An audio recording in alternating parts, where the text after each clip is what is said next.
Miami lost 80,000 residents during peak pandemic years. And in a New York Times op-ed, Mr. Krugman just wrote, "What's the matter with Miami?"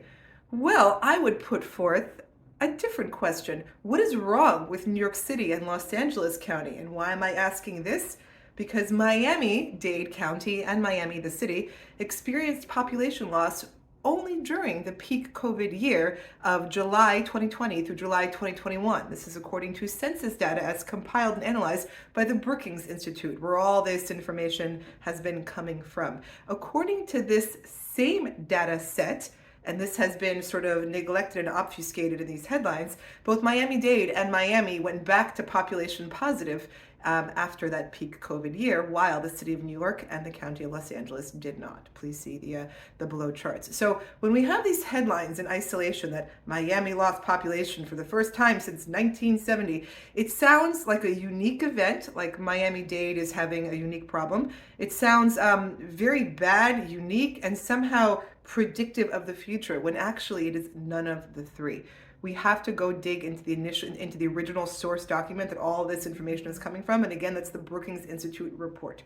This report follows, what was it?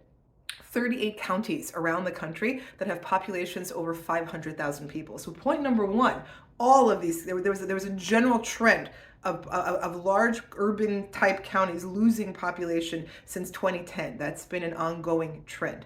Now, Miami-Dade's only population loss since 1970 occurred during a year when the country, by and large, people were moving out of urban areas and international borders were closed. We had international travel lockdowns. So why is it surprising that that was the worst population year since 1970? What is significant to note is what happened after that peak COVID year. And as was emphasized in the original Brookings Institute report, again, using these 38 counties they follow, Miami-Dade was one of the 11 counties that rebounded and saw population growth in 2021 through 2022. So all but 4 counties of the 38 counties they follow had population decline in that year. So we have of the peak COVID year of 2020 to 2021.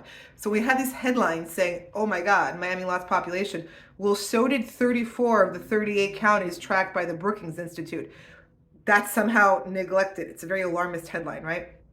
And again, what is significant is what the trend is after coming out of peak COVID, as people, stop being so scared and go back to reshaping their lives. So of these 38 counties, 11 had, again, positive population gains in 2021, 2022. Miami-Dade is one of them. Los Angeles County is not. And when we look at a city level, the city of Miami also had a positive population, little uptick in that year after peak COVID, whereas New York did not. So I would ask Mr. Krugman, what's the matter with New York City? And not for nothing, this sounds like a little bit of sour grapes to me, because also according to IRS data, the average income of people who moved, it was in 2020 to 2021, from Manhattan to Miami-Dade County was 671,000. And yeah, it was, hold on one moment. It was as the average income in 2020 of people moving from New York City to Miami-Dade County was 671,000. That's 8,841 people. And of the people moving from Manhattan, there were 3,644 filers with an average income, reported income of $1.2 million. So what's the matter with those people? I don't know. I think that's money walking. And in fact, IRS data on a national level shows that high earners are now moving at a rate 4-to-1 to low movers, because again, life is reshaping around the capabilities of the internet. We're moving away from pre-COVID 20th century realities.